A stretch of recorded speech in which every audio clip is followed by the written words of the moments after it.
Good afternoon, friends. That's loud. Thank you for staying through lunch or coming back and joining with us for this time to hear from Reverend O about the Presbyterian Church. I welcome you here to First Pres. I know most of your faces, and I'm really glad you're here. This morning, we have a special introduction to why we even have this event where we bring people in to talk to us. Dave McShane was a pastor of this congregation, and I'm not going to say much more about him because his daughter Joy is here to tell us a little bit about him, about the McShane Colloquium, and introduce our guest speaker. Thanks for being here, Joy.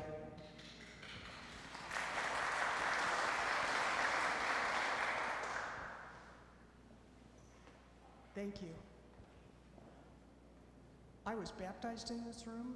I became a member of the Presbyterian Church in this room. I was ordained as a deacon in high school in this room. I got married in this room. Been to a bunch of weddings and funerals in this room. So this is kind of a welcome home for me.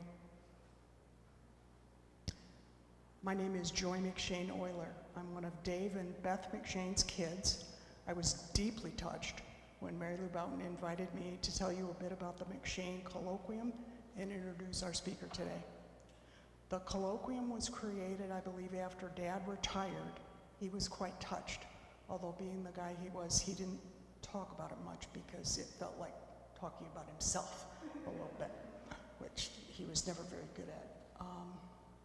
The purpose of this is to bring excellent preachers and teachers to this church so that the congregation could benefit from their message and wisdom. Good preaching and Christian education for adults was deeply important to Mom and Dad. They met at McCormick Seminary, where Dad earned his MDiv and Mom earned her master's in church social work. When I moved away from Kalamazoo, I had difficulty finding a church because I had become uber picky about preaching, and I couldn't find it for a while. Dad wanted preaching and teaching to equip members to lead brave and faithful lives guided by Jesus' desire for all of us, from Mark 12:30 through 31, to love the Lord your God with all your heart and with all your soul and with all your mind and with all your strength, and to love your neighbor as yourself. We always need that message, but oh boy, we really need it now. Acting our faith, behaving in ways that exemplify our beliefs about ourselves and others and God is difficult. It always has been. It always will be. There are costs to us for doing that. We are called to do just that. Dad believed that good preaching and good teaching could help people find the inner and community resources to embody their faith for real, out in the world action. Dad lived that way. He and my mom, their bent for living Jesus' commandments was social justice. When I was still in school, this church started a school for pregnant high schoolers in what used to be my 6th grade Sunday school room. Dad wanted these teens to be able to get their high school degree, even though there was some pushback from members here. This was in a time when pregnant teens were expelled from high school. He was also part of the night ministry in the late 60s, whose mission was to pour oil over the racially troubled waters in this town. A black and white pastor wearing collars that even Protestant pastors wore back then would go sit in bars and drink coffee and talk to people. Some white bars, black bars, just trying to chill things out a little bit.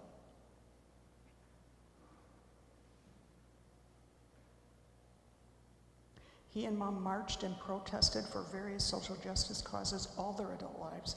They were certain that they were called by their faith to act it out in the world in service of justice.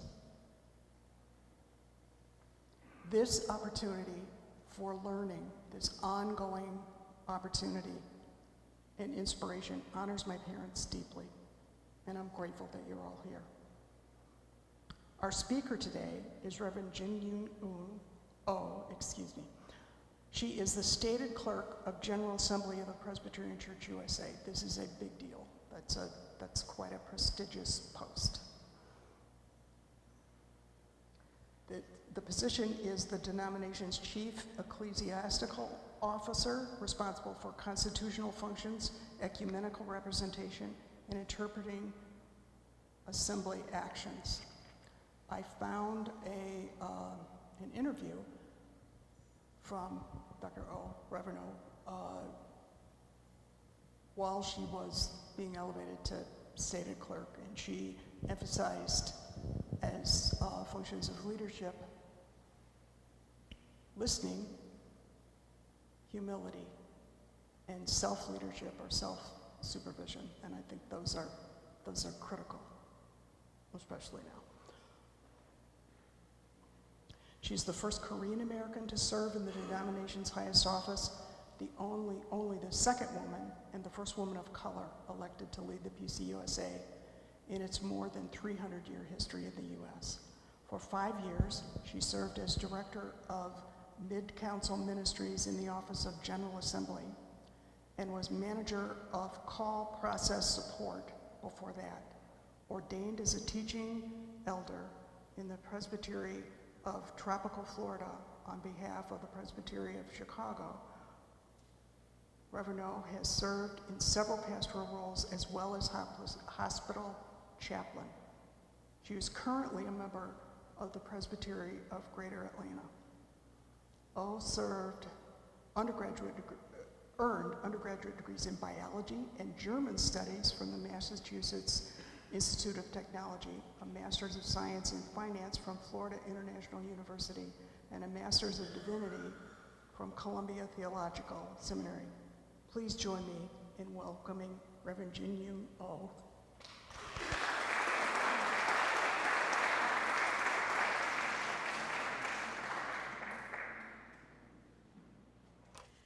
Thank you. It has really been so good to be with all of you this weekend and good to be here this afternoon with you. I'm down here just for a little bit more of an intimate feel. I'm hoping that I'll be able to share my remarks and then also engage in some Q&A to hear what your questions are, how we might engage in thinking about living actively our discipleship in the world. I also want to say that I am now about 18 months, a little over that now, into my role as stated clerk of the General Assembly of the PCUSA, and a little bit less than that as the stated clerk of the General Assembly and executive director of the what was the interim unified agency and is now Presbyterian Life and Witness. Somebody asked me this morning what was most surprising about the role, because surely I didn't know all the things before I started. And I said that one of the things that was a little bit of a surprise, because it was an unknown and the Unification Commission could go a lot of different ways, was actually having the executive director role added to my stated clerk role in the middle of October of 2024 after my election. And so that's been a steep learning curve, both learning the role of the stated clerk and what it means to be speaking to and for the General Assembly, and to also think about the public witness of the General Assembly, as well as defending the Constitution and being the person who sort of oversees the planning of the General Assembly and all the little pieces that does go as part of that, and then also going through a pretty significant merger of two legacy agencies. And so I'm still fairly new in the role, and so I'm just sharing some of my reflections with you and hope that we can engage more. I also feel like it's important to to sort of highlight too that you heard that my undergraduate degree was in biology and German studies, and that biology degree, what that does for me is I bring a little bit of a scientific sort of process to my engagement. And so what that means is I share my thoughts, not because they're all done, but it's really about offering thoughts for peer review and engagement with other people so that we can actually keep discerning and being in conversation together and growing deeper in our understanding. And so I hope that that will be what this time is today, as I frame a little bit of my thinking around living as resurrection people, offering witness to the love and justice of God in the world, and especially in this current time within the PCUSA. So 2 questions that I get quite often, I and others in the General Assembly agency, is what is the church's position on you name whatever the issue is? And then what is the church doing about you name whatever the issue is? Folks really want to know. And especially in the last year or so, more than ever before, people around the Presbyterian Church USA want to know where the church stands and what we're doing in the face of rising awareness of injustice, some of which has been going on for a really long time, but it's just become much more difficult to not see it anymore, and then things that have actually been getting worse.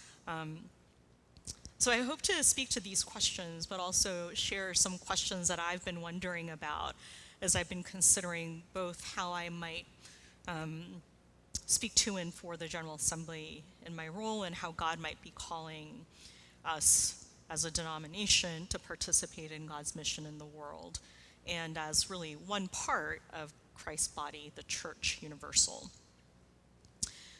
So I want to start by unpacking this business of speaking to and for the General Assembly of the Presbyterian Church USA.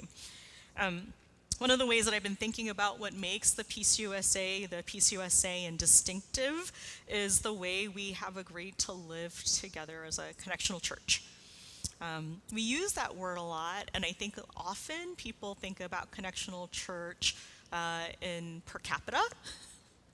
And the funds that we send to the presbytery and then that gets passed on to the General Assembly and the Synod for our common life together. Sometimes people think about connectional church and being presbytery actually more so than the denomination, because maybe you're connecting with other Presbyterian churches in the area and doing mission and ministry together in some way. But the other ways that I think about connectional church really is then about the denomination and what we're doing in that sense.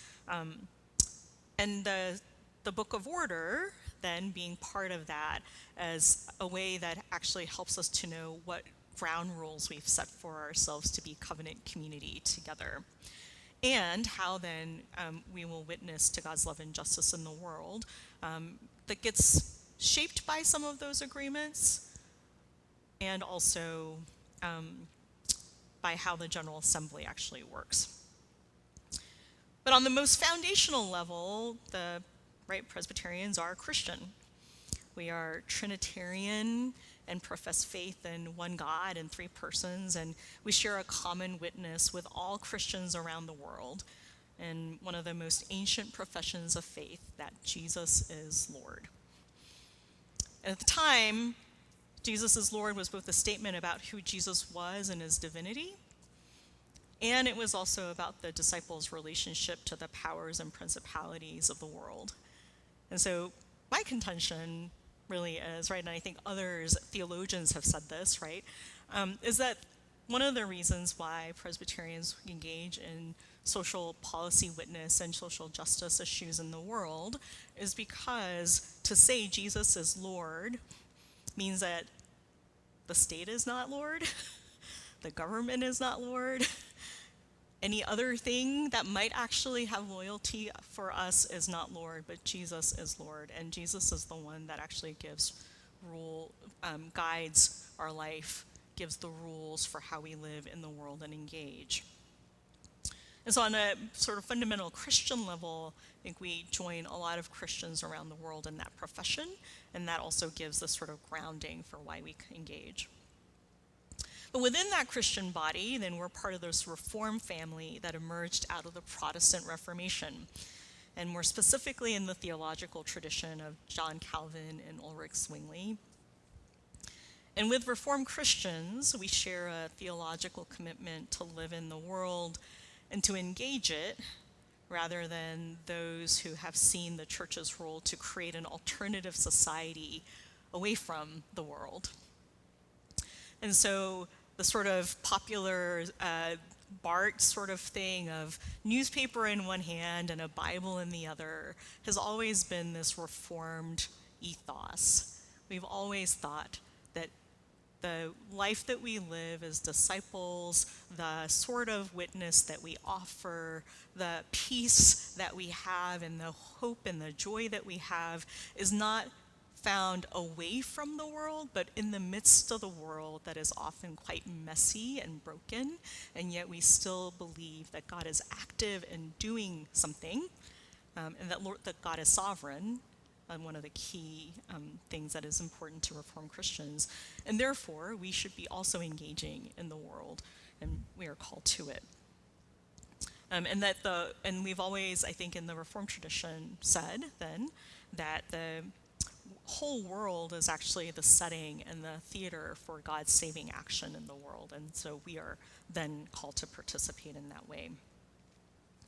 So again, that Reformed tradition also gives us a rationale for why we're engaged in God's mission in the world, instead of trying to just sequester ourselves and be apart to be happy Christians somewhere. And I think then that has actually, and rethinking mission and ministry in that way has actually then grounded our engagement around the world, and thinking about God's mission not as saving people into the ark, and bringing folks into the safety of the church, but actually to be out in the world where God is actively working in the world, and also receiving the work that God is doing within us as church. So that's the Reformed family. And then within the Reformed family, then, we are part of the Presbyterian churches that have a very particular polity of being governed by presbyters. And given the Scottish historical heritage of Presbyterians,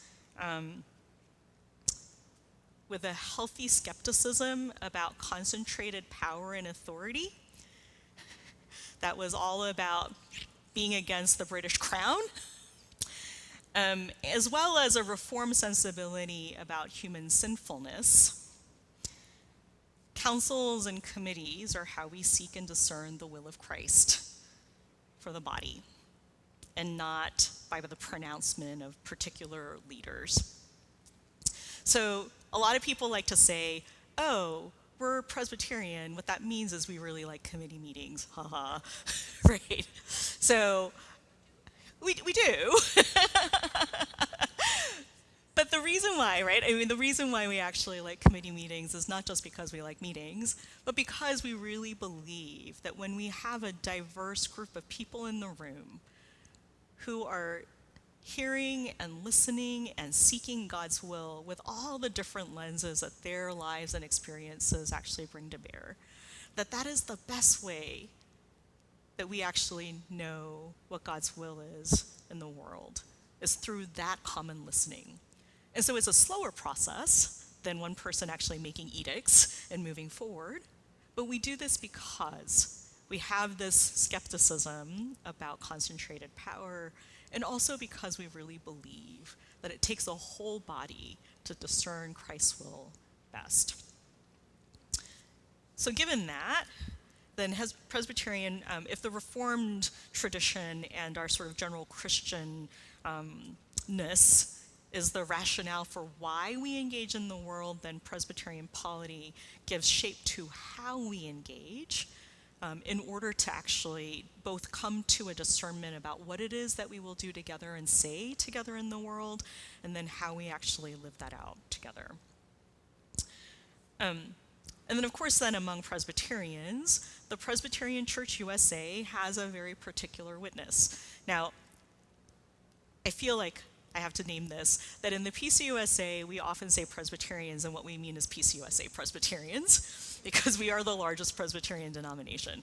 But there are lots of Presbyterian denominations all over the world and also within the US. So what makes us PCUSA Presbyterians is really the policies of our General Assemblies that have then been discerned and decided over the years. And the General Assembly, even though a lot of times people will look at the agency that I lead and say, oh, the General Assembly, and point to General Assembly agencies, the General Assembly is all the commissioners and advisory delegates that meet every 2 years as the highest council of the church to do that communal discernment together about our common witness and life. And over the years, those General Assemblies, both of the PCUSA and all of our predecessor denominations, have made these determinations about particular policies that we continue to carry out. And one of my roles then is to actually look at those policies and interpret them for today and to speak on behalf of those General Assemblies out in the world. And also, I think then the speaking to the Assembly, I think part of that work for me, and there's probably more there, but at least one of the things that I've been discerning is looking at where we might be lacking policy and asking the Assembly to discern new policy for the gaps that we have. And so one of the things that we recognize, for example, in the last several cycles, especially as we were planning the General Assembly in Salt Lake City, was recognizing that while the Presbytery was discussing what public action they wanted to take at General Assembly, we did not have a comprehensive policy around engagement and our stance on human sexuality. And so there wasn't a comprehensive policy document around LGBTQIA persons and how we stand with them and for them. And so I asked the Advisory Committee on Social Witness Policy to actually develop one. So they went to work talking with a variety of groups within the church, and there is an overture coming around relationships, actually, that's coming before this General Assembly.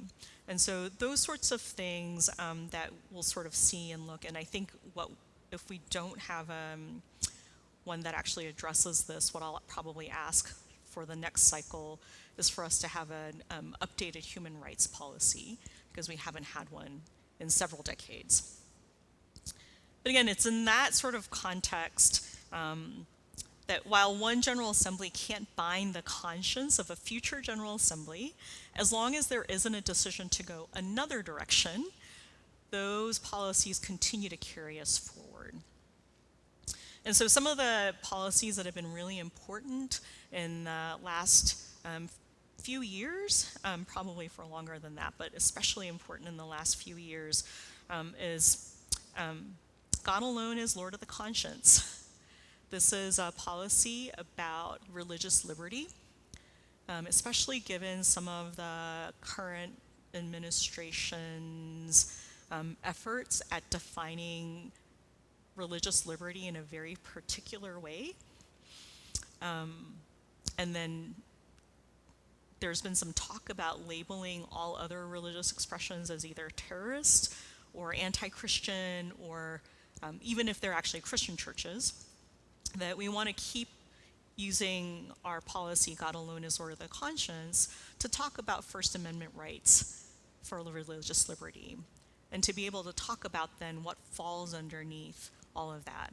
For us, that has meant the ways we actually serve and which communities we serve. It's also been about the sorts of ways we govern ourselves. It's been also about the ways that we also invest our funds and how we actually choose to do witness in those ways. And so that God alone is Lord of the conscience is important for individual Christians who are part of the PCUSA as they're serving as commissioners and advisory delegates and at the General Assembly, at Synod, at presbyteries, even at session. But it's also really important for us as a denomination. Another one that's been really important in the last several years is Peacemaking, the Believer's Calling. This is a document that really grounded the denomination in the practice of peacemaking as being a really important part of who we are as Presbyterians in the U.S.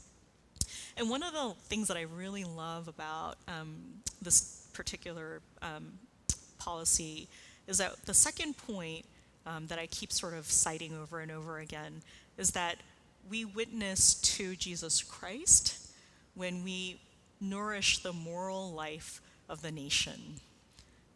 And that peacemaking, as part of that sort of thing that we're trying to witness, nourish the moral life and the moral imagination of a nation with, is a really important part of what we have said, our General Assembly has said, is an important part of our witness.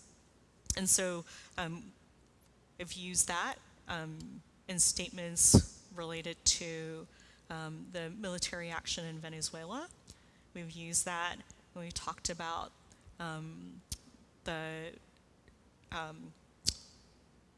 what a lot of our partners have asked us to call name genocide in Gaza. We've used that in a variety, we've talked about that in the context of Iran. And a lot of different places where we've actually talked about peacemaking and what that looks like in the world. It's really because it's not us trying to do political work, it's not trying to, or being policy wonks in that way, but the work of the church is to nourish the moral life of the broader society, is what our policy says, and so we've been leaning on that. Our current human rights policy is the PCUSA, so this is the former Northern Church, policy on supporting the UN Universal Declaration of Human Rights. That's been our guiding document. Probably does need a little bit of updating because it doesn't have some of the more recent things in terms of human rights violations that we need to be able to name and identify as it happens. But that's been one of the really important pieces that we continue referring to. And then in the more recent sort of conversations, honest patriotism, that speaks about what it means for us to be citizens and what it means for us to be patriotic, that isn't fully supportive of one administration or another, but what that role is, and begins to actually draw some lines around patriotism and nationalism and how we actually begin naming those pieces, has been a really important document as well. And that one's from, I think, 16 or 18 maybe, so more recent.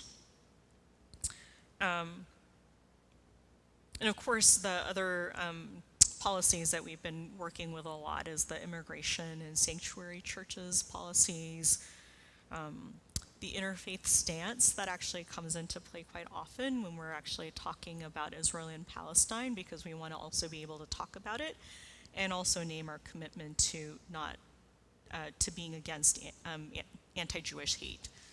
And then also some of the other policies that are directly related to partners in various countries. And so those are some of the sort of important policies that we've been working with.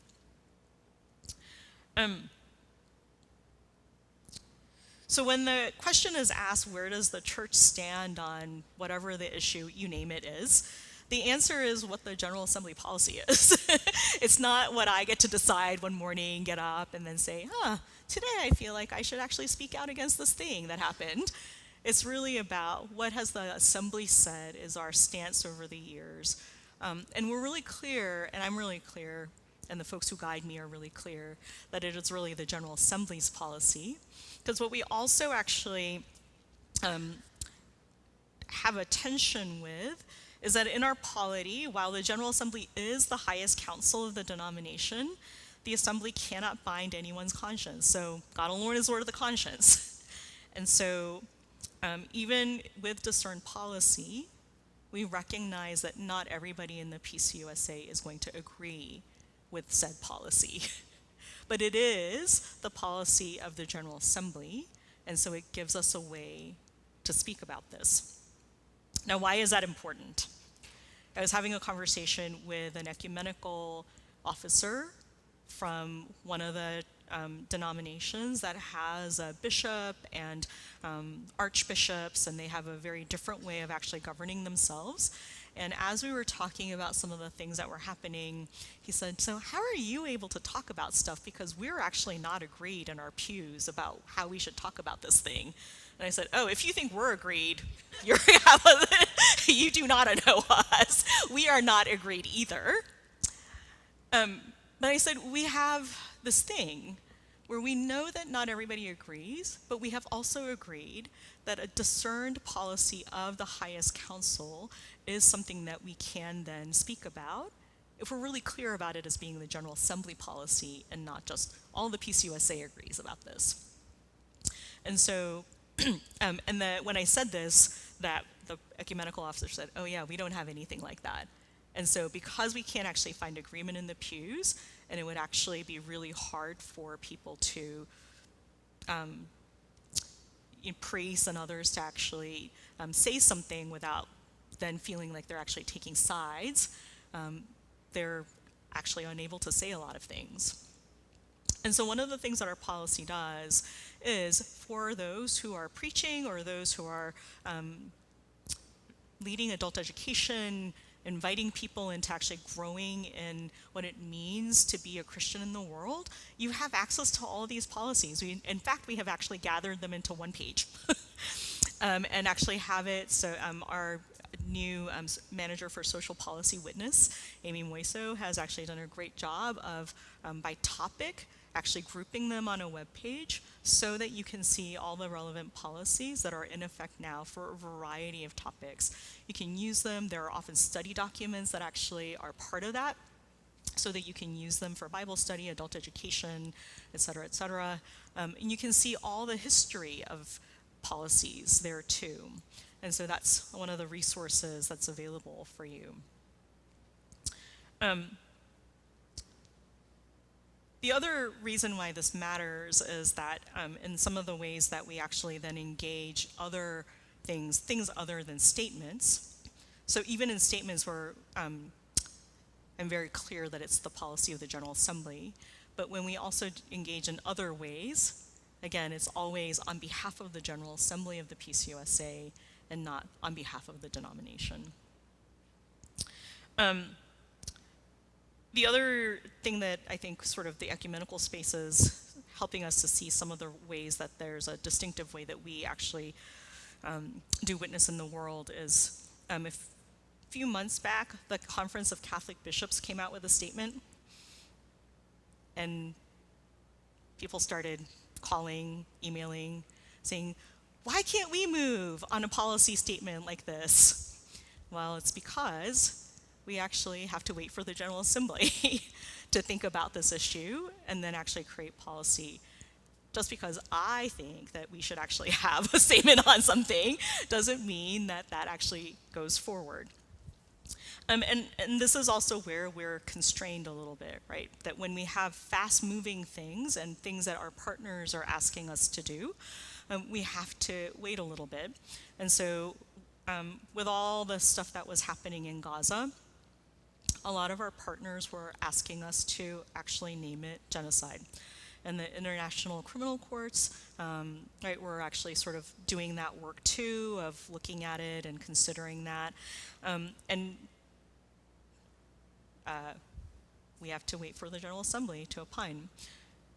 We're not just constrained by General Assembly, right? We can talk, one of the guidance that I gave in terms of my interpretive work with staff who are working on statements and conversations was to talk about what the international courts have said, what our partners are asking us to call it. We can quote other folks, right, to say they're actually calling it this, and we're being asked to actually discern whether this is something that we want to label this way or call this way as well. And so there are ways around it, but again, there are some constraints that we have around waiting for assembly. So then people have said, well, what if we can do like emergency statements? Because if the assembly only meets every 2 years, then how do you actually get to things faster? So one way of actually doing it is emergency statements. I think the way that actually meets our polity better is for us to have a lot more insight and foresight about what we might actually need policy for, and then giving some interpretive room around that so that we can actually make statements, be able to advocate in the ways that we need to engage in some of the other actions that we have available at our disposal. So we continue to talk through some of those options to see where we can actually go with a variety of things.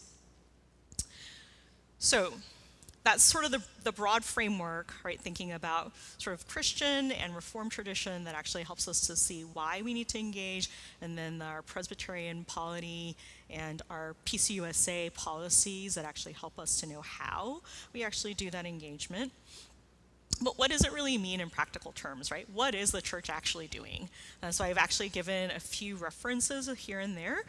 What I think really is most important for me to say is that what's really great in this particular moment in time is that sessions and presbyteries and synods, all the councils of the church are actively engaging in issues of justice. And where the church is doing that, we are seeing that folks are seeing the church as being a vital sign of God's love and justice in the world, and folks are finding their ways back to faith, back to community, back to engaging because they feel like that's what's needed in the world.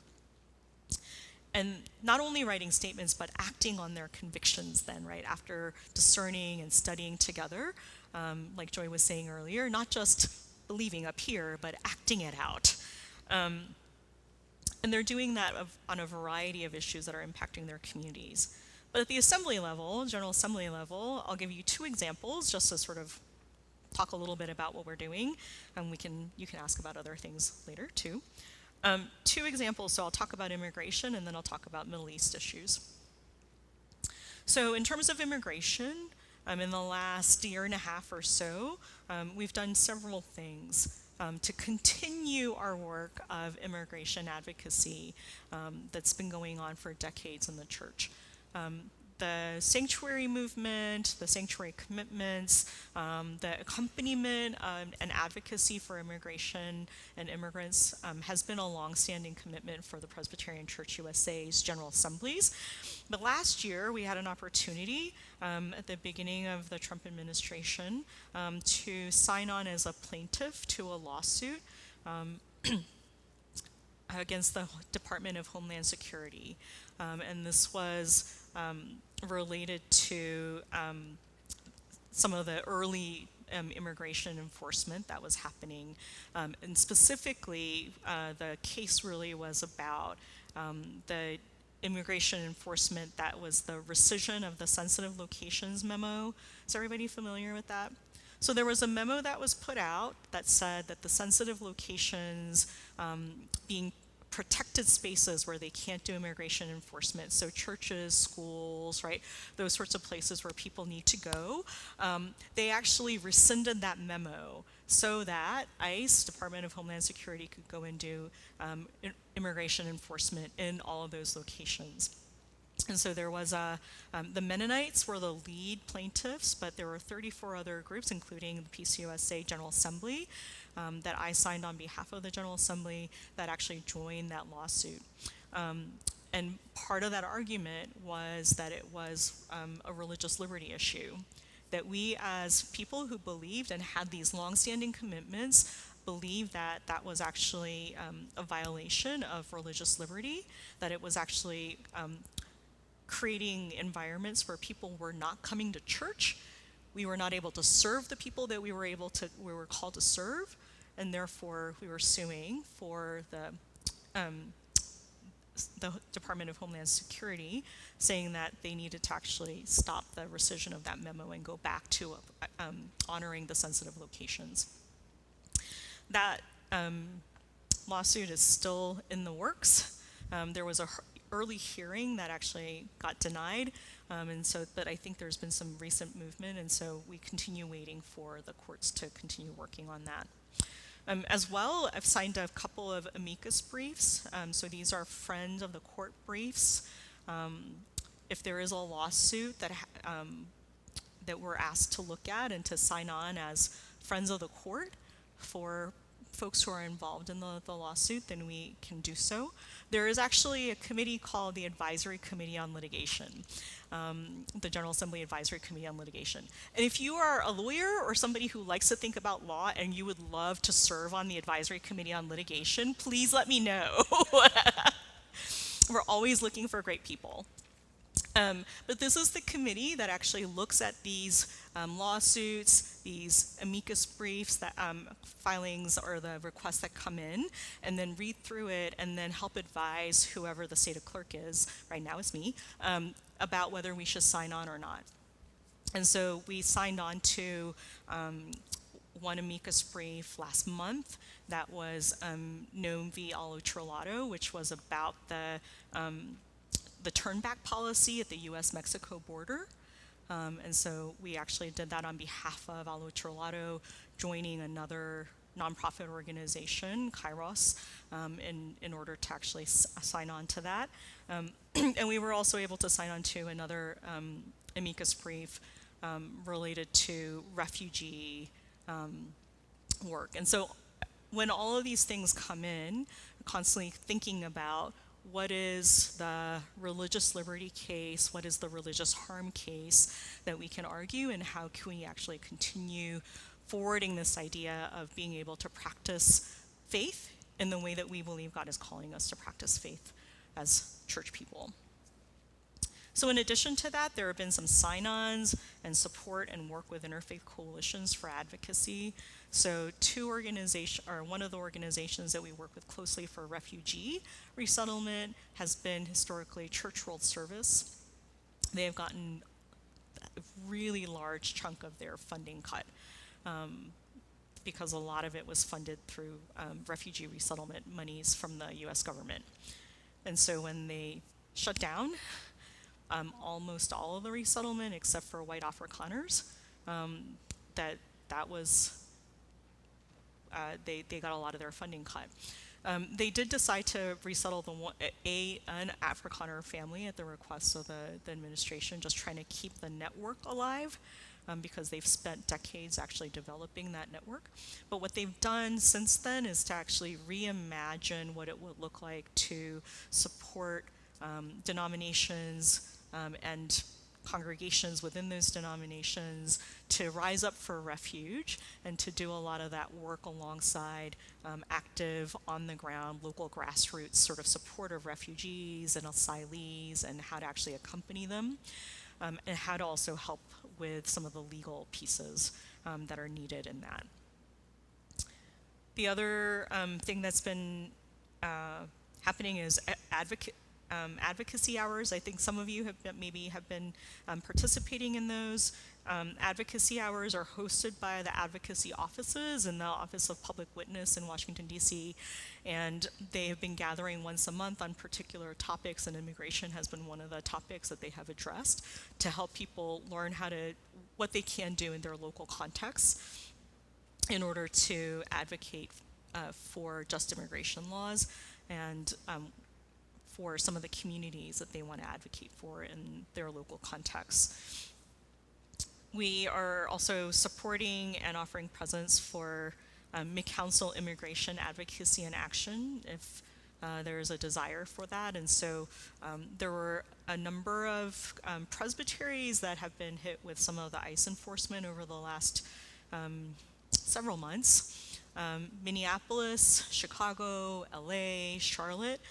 Some of those presbyteries that were located there said, no, we got it. We're doing all right with our ecumenical partners, and that's great. And so they were able to do their work. But some of the other presbyteries said, we'd love it if you could actually come and support us and be present with us, to pray with us, to actually be there to help lead that presence and witness. And so various folks have then gone to be with some of those presbyteries that have asked for that, to continue offering that support.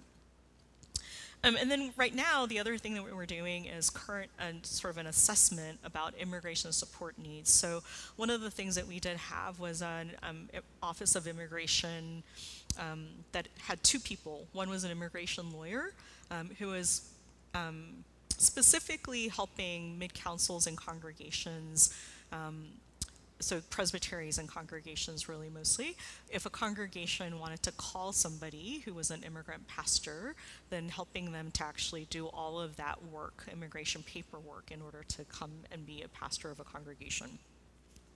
And sometimes also some members, other church leaders that would be served in that way. And then an advocacy person.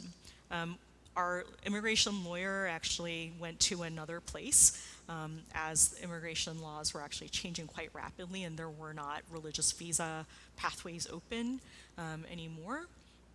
And so what we're doing is an assessment about how we can actually broaden immigration support, or how we can do immigration support in the future.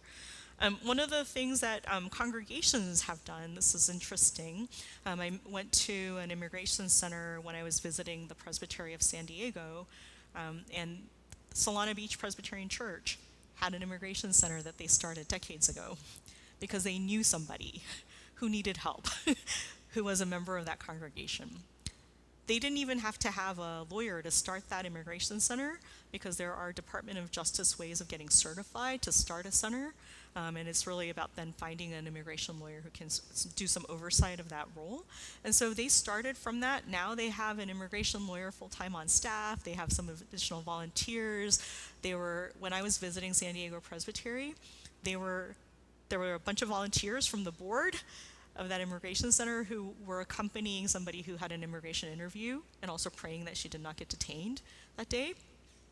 But the church just created this immigration center because they believed that they had a need.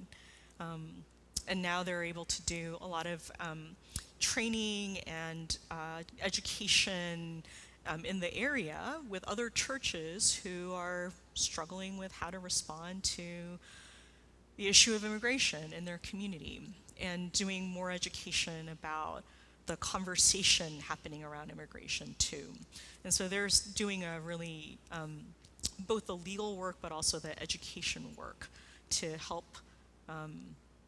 bring folks in who are talking about, well, if you just do it the legal way, then everything would be fine.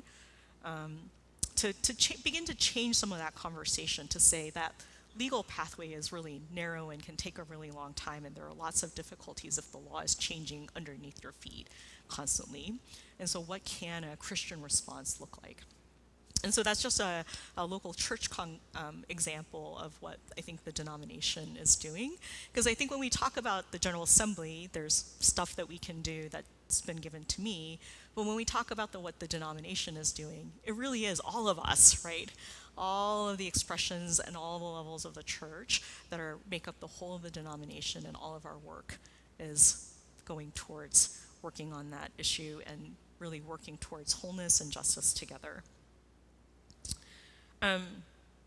So around the Middle East, and especially Israel and Palestine, so I'll start with statements. Did issue a statement in the fall about Gaza. There was a statement issued by the Office of Public Witness around Iran and the military action there. There was a second statement and advocacy letter that went out on war funding from the Office of Public Witness, and urging people to call congresspeople, senators about Iran war funding.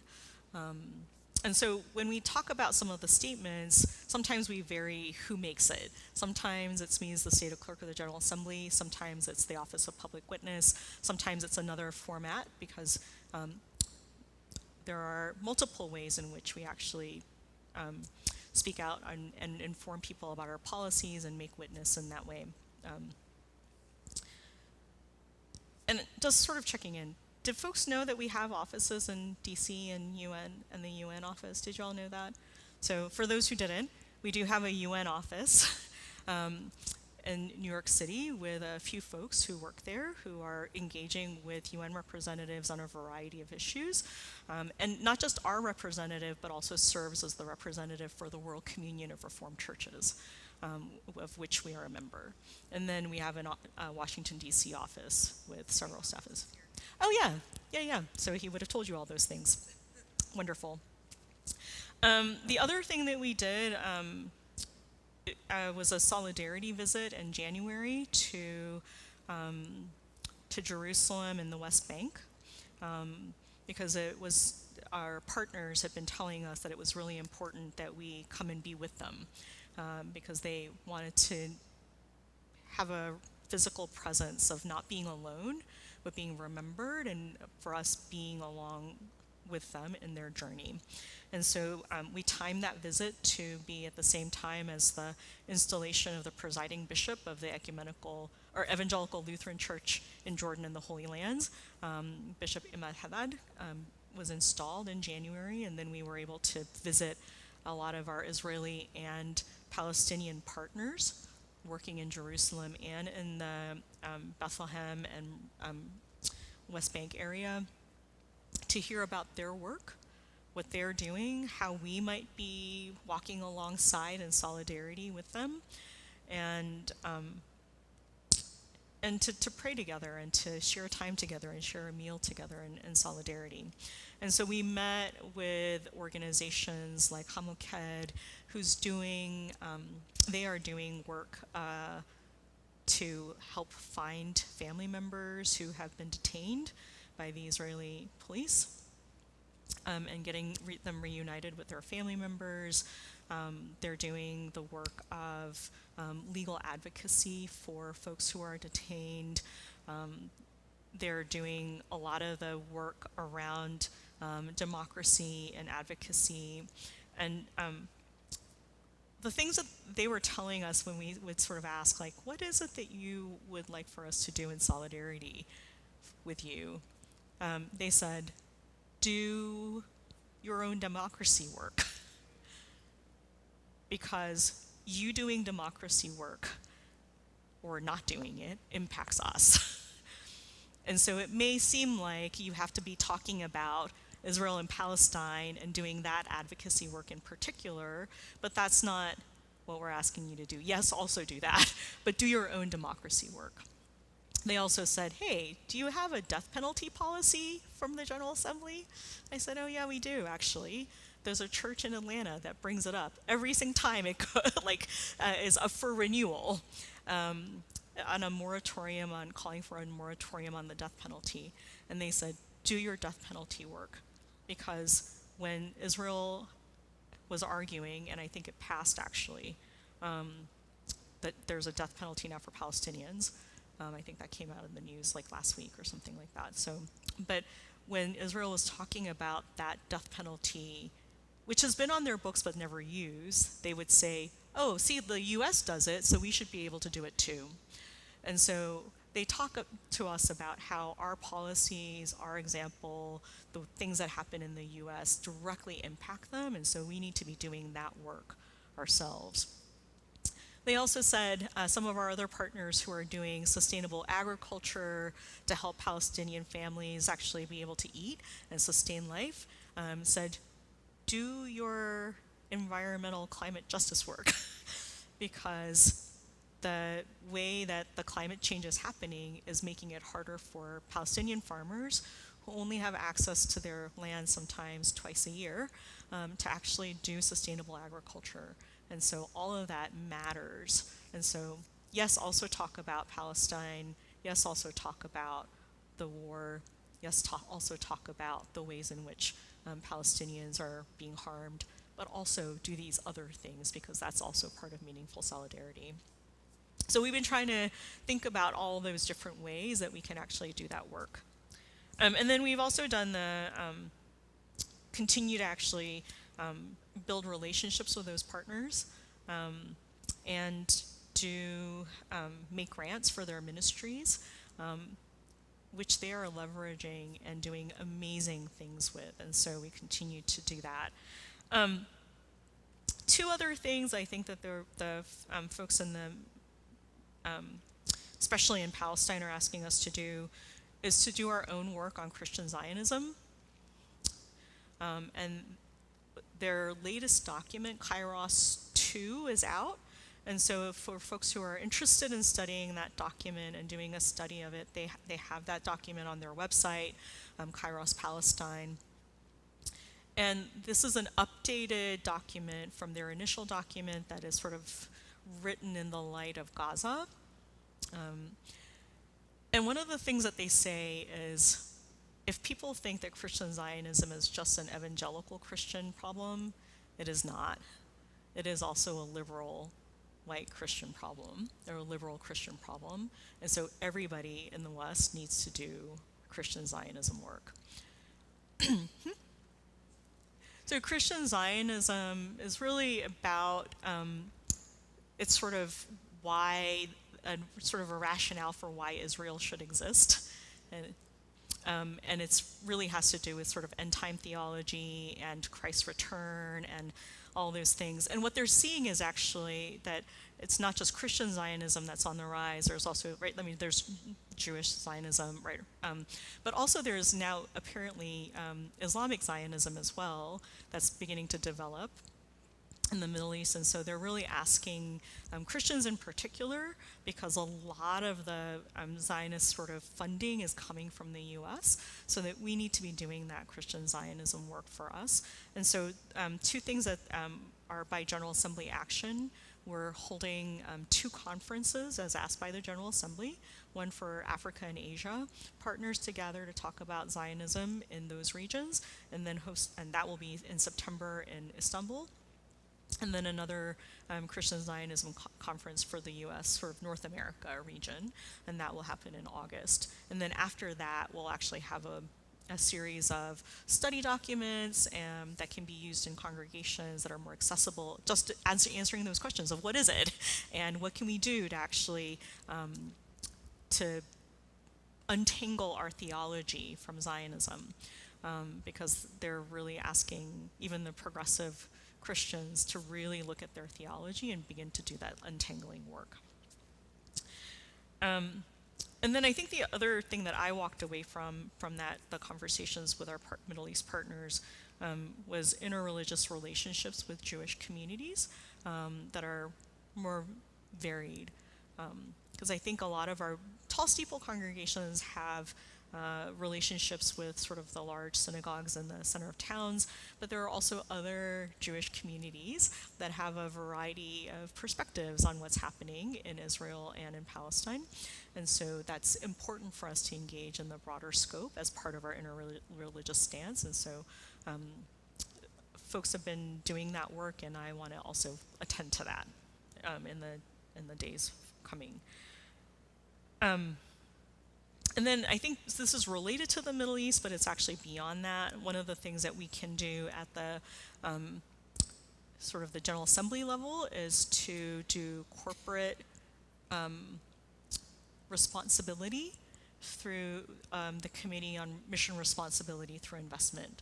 And this is a committee that actually uses, well, not uses, but if we hold shares through the Board of Pensions or the foundation subsidiary of the New Covenant Trust Company, then we are shareholders, and we can do proxy stuff. We can actually do shareholders resolutions. We can do other engagement with those companies. And so we have a few different overtures coming, recommendations coming before the General Assembly this year about either divestment or holding particular companies accountable in various ways. And we're right in the middle of proxy season right now, and so there is also a few places where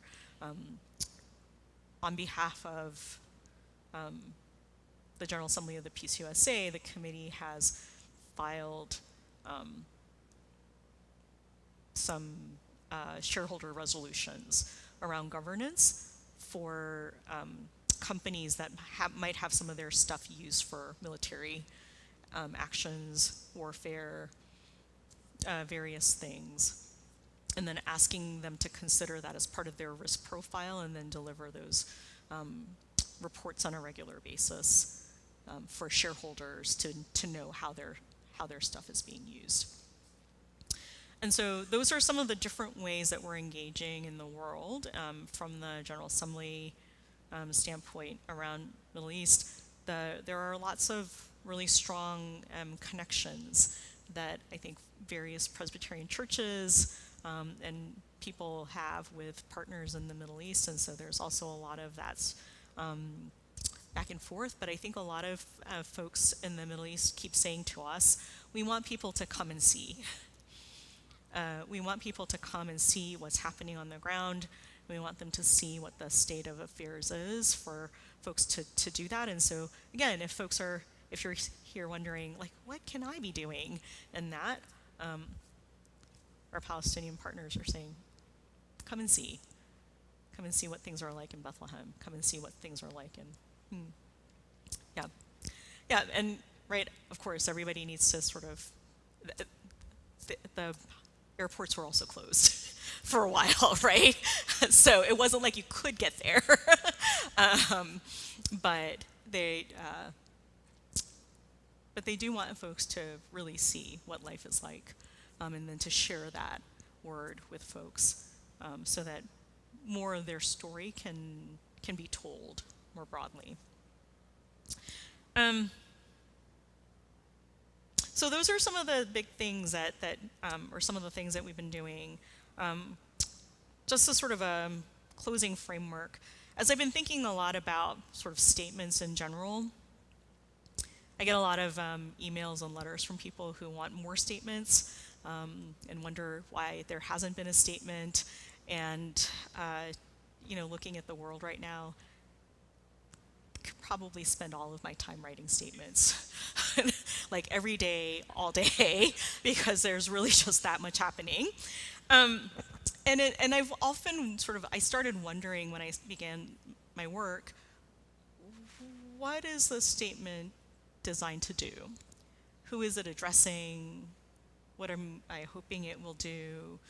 And so at least in terms of the statements, I've actually sort of asked folks as they're either editing or helping me to draft those statements to think about a few different things. What is the policy? What is the biblical and theological basis for it? What's the policy basis for it? And then what's the discipleship thing that folks can actually read the statement and then say, here's an actionable thing that I'm being asked to do because of this thing that's happening. And that we really always want to ground it in our faith and in our General Assembly policies. So the framework that I told you in the very beginning, what's the Christian and Reformed tradition thing, and then what's the General Assembly policy thing that makes us PCUSA Presbyterians, and then what's the discipleship action that we want to do. So I've been asking us to think about it that way, but I think initially was wondering, given where we are in the world right now, do statements do anything? And I heard clearly from partners it does, right? That it's helpful when the PCUSA or the General Assembly of the PCUSA, on behalf of the General Assembly of PCUSA, something is said, because one, they know that they're not alone. And it's important for them to remember that. It's important to know that there are Christians praying for them, siblings around the world, and to know that. They also want to know that we're doing our own advocacy work for them, and sometimes with our own government. And so being able to share that in terms of pastoral letters and communication with those partners has also been an important part of that work.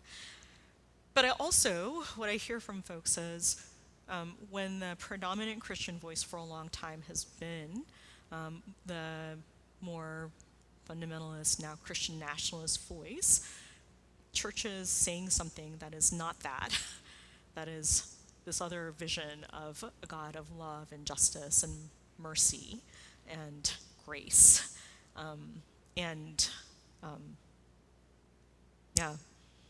God of the bigger table, of the largest table, of the table where all are welcome, is an important voice. And so continue to try to balance some of that. But continue to think about a portfolio approach of how can we as a whole church be doing that work of witness, and how can we then be sharing that? And so what Amy has done is also taken some of the statements of sessions and presbyteries and also loaded them on the statements and policies page so that folks can know about what other churches are doing and be connected to that. And also thinking about the things that are visible, like statements, and the things that are invisible, which are the pastoral letters that we send to partners and nobody really knows about them, and other things that we might be doing in the background. Like we don't always talk a ton about the lawsuit. That's sort of, there was a little bit of it when it was first filed, and we've actually stayed pretty quiet about it.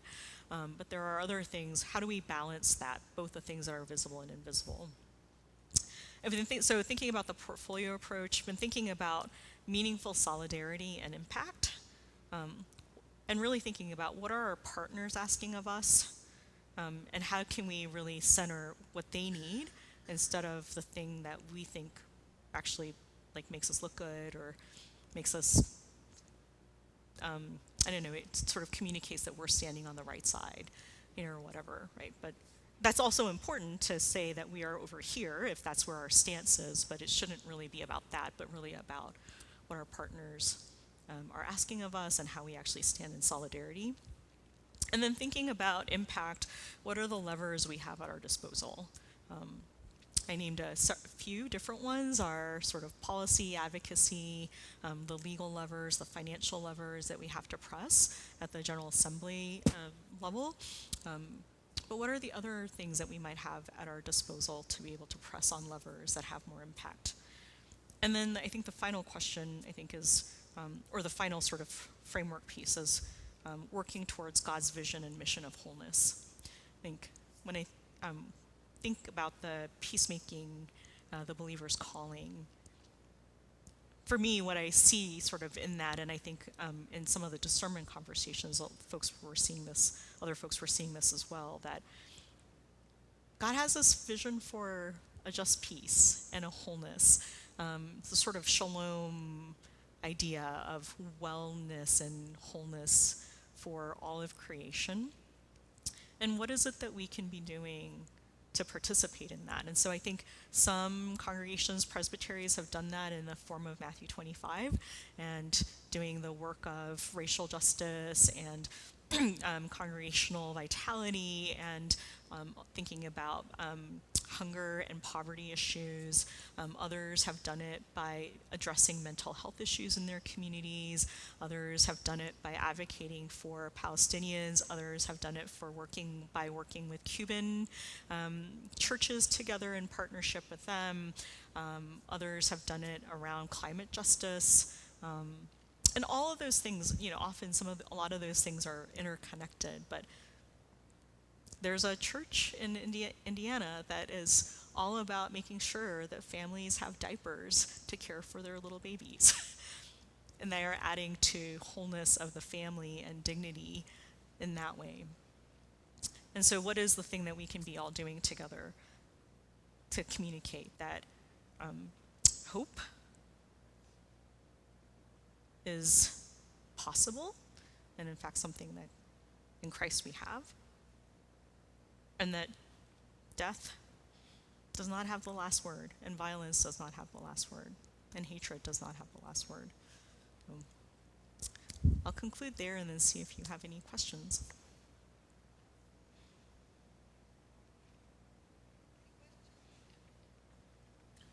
We are live streaming, so I'm going to ask you to say questions into the microphone so that people can hear at home. When you talked about they were asking us to do our own democracy work in these times, what do you think that looks like? So I think there's a lot of voter suppression things that are happening, so we need to do that work. I think they're also asking us to actually care about democracy and to do what we can to defend the institutions of democracy, to go out and vote, and we have historically low voting rates in this country, right? Other countries where folks actually feel like they have really high percentages of participation. So I think they're also saying, like, y'all need to care about voting, right? And actually show up and do it. So I think there is a lot of those pieces, I think, that are some of the key pieces. I think they really believe that the U.S. having been this sort of democratic country, right? This grand experiment, that it matters, and the policies then that are coming out of our country right now are actively harming people, and we need to exercise our rights as citizens and continue to uphold and do the work of accountability too, right? Of folks who are part of that democratic leadership process who are maybe failing at their jobs.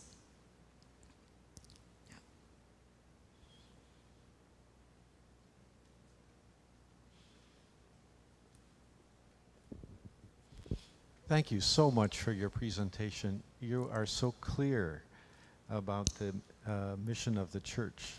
Really, thank you so much. So I'm going to ask a question about the mission of the church. How can we educate congregations about wholeness, shalom, wellness, the moral imagination of the democracy work? You know, some more fundamentalist churches go down the privatization of moral education as, again, private sin. Presbyterians talk about justice as moral education, and in the practice of Micah 6, do justice, love kindness, and walk humbly. I love the African term of Ubuntu. We are who we are through each other.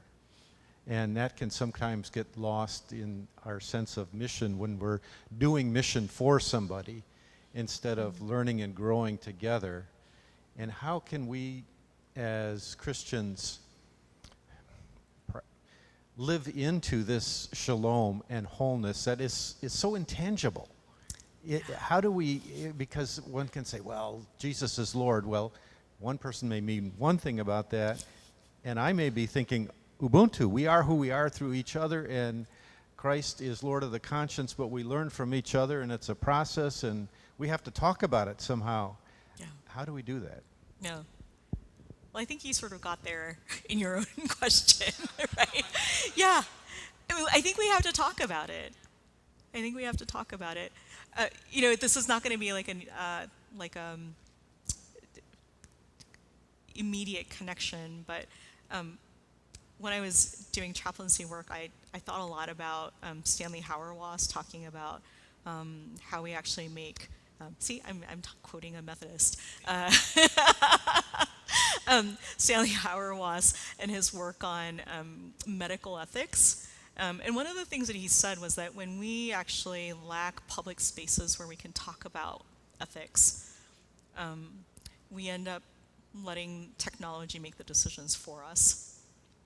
Because we don't have conversations about what a good life is. But I think sort of if we keep expanding from what he said, if we're lacking spaces to consider what a good life is, we are probably also lacking spaces where we're having conversations about what wholeness actually looks like, not just for me, but for the whole world, right?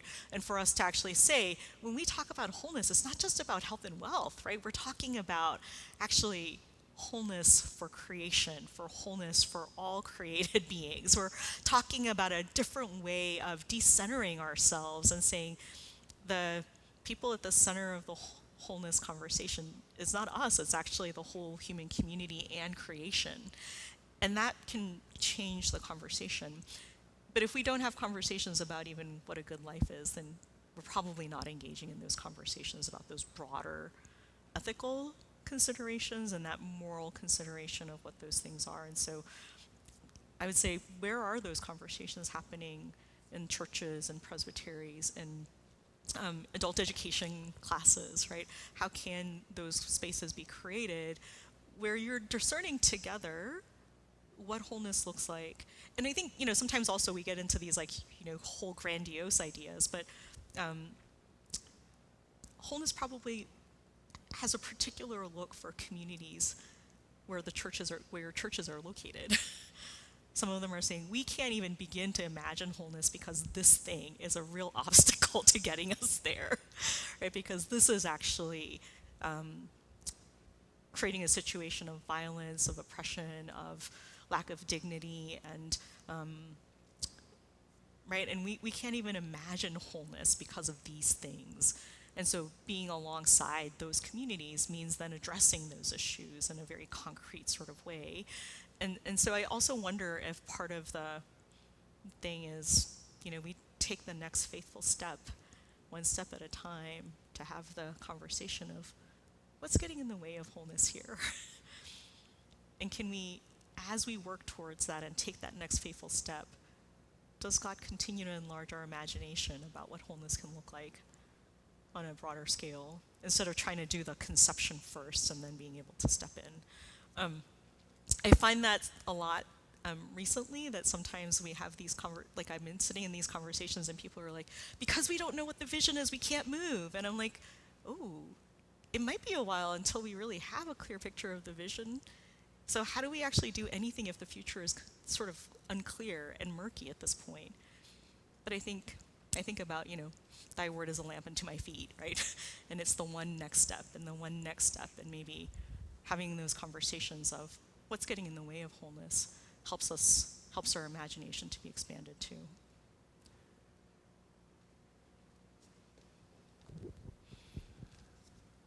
In your talk, I think you used a phrase, I think it was disagreement in the pews. On any policy, I mean, that PCUSA or the local congregation adopts, if you stand in the pulpit and talk about it, half the congregation is going to say, wonderful. Half the congregation is going to say, this is the most awful thing I've ever heard. And yet we must maintain community. We must be a congregation together and act together in the community and within the congregation. How do you parse that? Yeah. How do we as a congregation and PCUSA, how do we accomplish that? Yeah, thanks for that.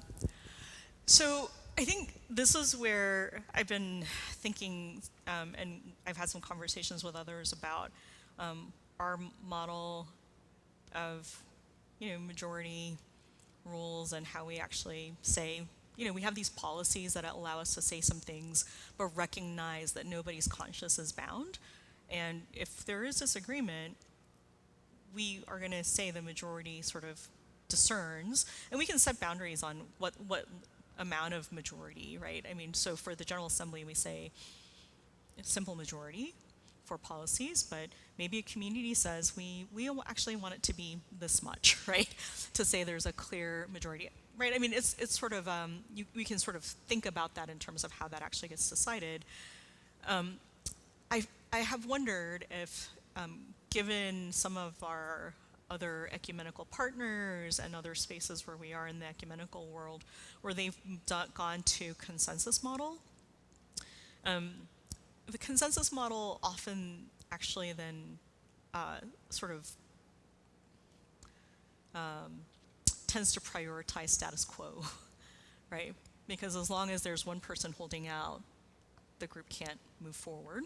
And I know that there are ways to actually facilitate sort of consensus model where the question really becomes, can you live with it? And how can you actually help us move forward that actually get folks there? But there are some of the hardest questions where there is a lot more division are places where folks are quite intractable. And so I think what I hear in the denomination is we haven't said yet, for the most part, that we should leave anybody behind, right? There are sometimes people who feel so frustrated that they say these things, but I think the sort of general consensus is that we're not wanting to leave anybody behind. We want everybody in the PCUSA to be able to go walk together. But there's always an invitation to conversation and to stay in relationship and to say, even if you disagree, you are a valuable part of this body. And if you can find a way to continue staying engaged in the relationship, we will also, right, all of us need to keep making space at the table for you to be here, for your voice to be heard. Not always to prevail, but to be heard and valued and to belong. And I think we have not always done a really great job of doing both and, because it's that sort of murky middle. Because I think we've often sort of, right, there are ways in which we can sometimes think that says we have to all be in agreement in order to move forward, or to belong, you have to all be in agreement, instead of saying the relationship is more valuable and therefore we stay. And so I think the best example of this was really 2 years ago at General Assembly when we were working on the amendments formerly known as 24A and 24C that were about ordination questions around LGBTQI inclusion that should be asked of all folks being ordained, including ruling elders and deacons within the PCUSA, and then how that process would sort of work out, right? So this is ruling elders, deacons, right, teaching elders, so all those things that were part of that conversation. And in the middle of that conversation, there was somebody from the more evangelical part of the PCUSA and a queer young adult advisory delegate who stood up and were having conversation with one another. And both of them said, I want you to have a place in this denomination. We do not agree about how to go forward, but we do agree that both of us and everybody else should have a place in this denomination. And I think the ability to keep saying that and to say that the relationship is more important, but also we agree that in the broader framework of our polity, that when a council does decide on a policy, that then the officer or whoever is actually responsible for communicating that does have the ability to say that. Because that's the thing that's been discerned by the council. I think that's, for me, I think that's one of the benefits of our polity, and the place where we don't get stuck like the other denominations saying we can't say anything about anything because on the most polarized issues, we're so split, we can't actually make a statement about anything. And so we have to end up being silent. So I know that that was a really clear.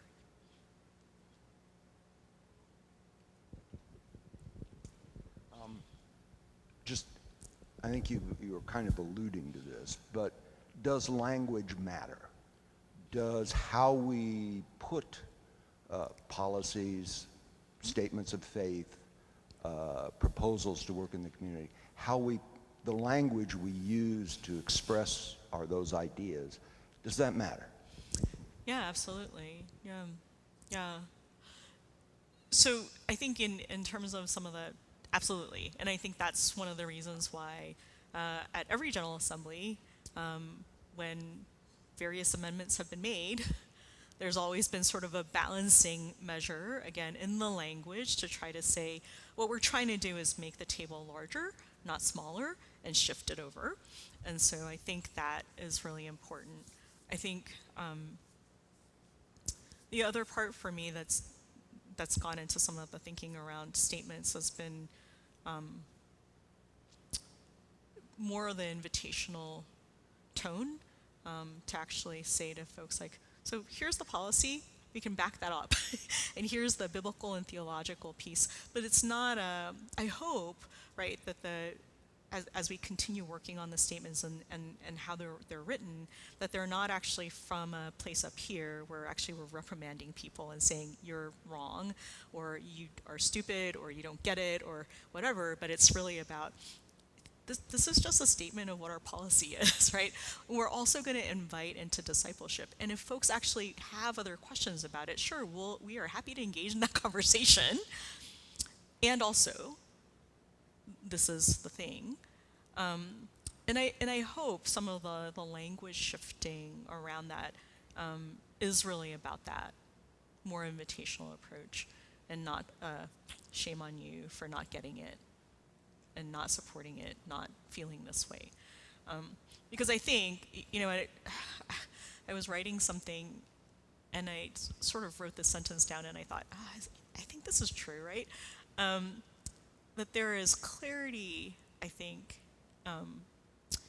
in truth, but there's also nuance and complexity.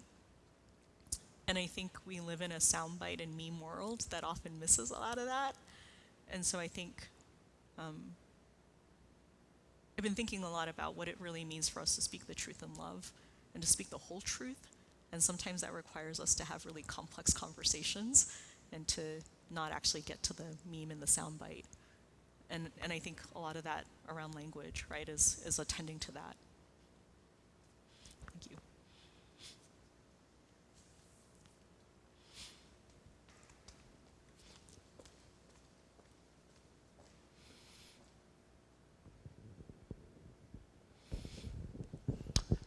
Thank you so much. I love when you say that Jesus Christ is our Lord, which means he is above our social status, government, and anything else.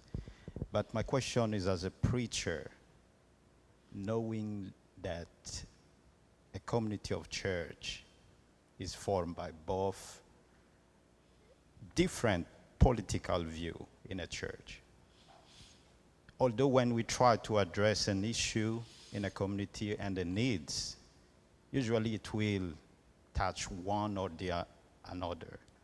So my question is, do we have like a limit of preaching that kind of social justice? Or as a mission, I know as a church has that prophetic voice that you need to talk what's going on in community. But where is the limit of doing that to not hurting somebody's feeling? Yeah. Gosh, I have a lot of thoughts racing through my brain right now.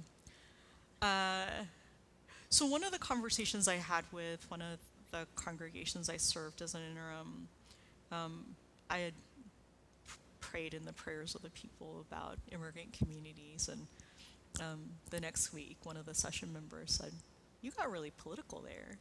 And I said, did I get political? I don't remember that. They said, "Well, you mentioned immigrants." And I said, "Oh, well, there's a difference between politics and politicized issues. In politics and politicking for us, regardless of what the IRS rules are now, right, is about actually talking about particular candidates and endorsing from the pulpit that I think, even if the IRS rules say that we can, I think generally speaking, I think we have said it's not probably a good idea to do that. But there are so many things that have been politicized to the point that talking about something that seems fairly innocuous, depending on who and how people are listening to it, can actually feel like political speech. So I would say that they're sort of being really clear about that distinction between what's actually political in terms of like candidate endorsement and like, party endorsement and those sorts of things versus actually attending to things that are politicized in this current environment, I think is really important. And I think that we should be able to, right, talk about those politicized issues in the context of community. I do wonder whether preaching is the best time to bring it up for the very first time in a community, or whether there are other ways that proclamation of the word happens. I think we often think about proclamation as a thing that happens only in the pulpit, but I don't think that's true, right? I mean, and I think our theology would say that that actually isn't true. And so where is that space where we can actually have a proclamation of the word or an engagement with the word that is actually going to invite a different sort of conversation? So that would be another question I have. I think there's also a big difference between people actually being harmed and people's feelings getting hurt. Or not liking it, or feeling uncomfortable. And I think often we sort of, in the US context, sort of mix all of those things together, and then people will say, like, I've been harmed, but it was really because, like, their feelings were hurt, right? And not that that's not a thing to attend to, but, like, when we're talking about, like, people who are actually, communities that are actually getting harmed, right, whose lives are, like, in real danger, if there's that conversation that needs to happen, and again, like, not in a judgmental way of, like, you know, why do you not get this or whatever, but like, we really should talk about this issue together and figure out what the sort of most faithful way is to respond to this. I think that's another distinction that I think is really important. The other thing, and I do think that this is sometimes like the sort of downside of our polity, or maybe it's actually our polity like culture that's developed, but because of the way that we actually do parliamentary procedure, often sometimes it can feel like we're just arguing with one another, right? And we try to avoid that by speaking through the moderator so that we're not directly talking to each other in Robert's rules. But I think it sort of assumes that we have a stance and a position that we're already locked into that we're arguing for, instead of doing a lot of wondering and coming open to actually having our minds changed, or seeing it from a different perspective, or hearing God differently in that moment, where the Spirit is really leading us. And I have wondered about how we actually do that work of discernment better together. How do we hear together the voice of the Spirit? I think sometimes the PCUSA, or right, sort of the mainline church, has been more uncomfortable with Holy Spirit. Sometimes we're, in practice, Unitarians, because we're really uncomfortable with parts of the Trinity and talking about it. But I do wonder about that. And again, I think that sort of goes back to, like, you know, I would wonder about the question itself, right? Like, are there ways to actually expand the question to say, how do we then hear best? Because I think if the assumption is that the pastor is primarily, or the preacher is primarily listening for the Spirit and then is sharing that with people, and that's how people are hearing the voice of the Spirit, I think that actually goes against our Reformed theology that says that God speaks to all of us, and all of the baptized are part of the priesthood, and part of the whole Protestant Reformation was really about people being able to read the Word and to hear directly and not have to go through priests. And so I think that's, I would sort of say, like, what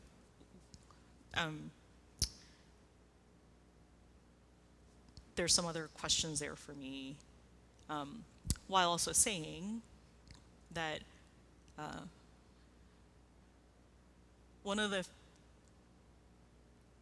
very few things in the Book of Order that is actually given as the pastor's prerogative is the preaching of the Word. All the other things in the Book of Order, it's done with the session. The session is responsible for a variety of things, and even worship leadership and sort of making sure that worship happens, that's actually the session's duty. But there is, like, the one thing that is actually given to pastors in the Book of Order. And so when I was serving as an interim, I got some complaints one day about the associate pastors preaching, and they were like, oh, you're the head of staff, you should say something. And I had to say, nope, that's protected. Even if I don't agree with it, that associate pastor is discerning what he believes God is saying to him in that moment, and he has a right to preach it. Now, we can have a whole conversation about it afterwards, but that is one of the very few things that is given to the pastor alone. So I think that's the sort of the coming back to the full circle to say, if there is something that you believe strongly, but I think also then be open to conversation. And I hope the congregation is also open to conversation too. Thank you so much. Yeah.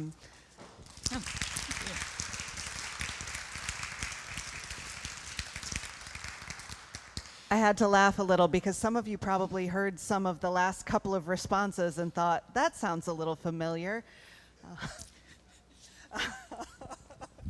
Language I use a lot. So again, thank you so much for coming today. If you'll step into the gathering place, there are some cookies and goodies for a little reception. We'll have just a little bit more time of fellowship and then off to enjoy the rest of this beautiful, warm day. So thank you again for being here. I tell people all the time, the only thing I have power to do is choose what I'm going to say in the pulpit. That's it. That's all I got.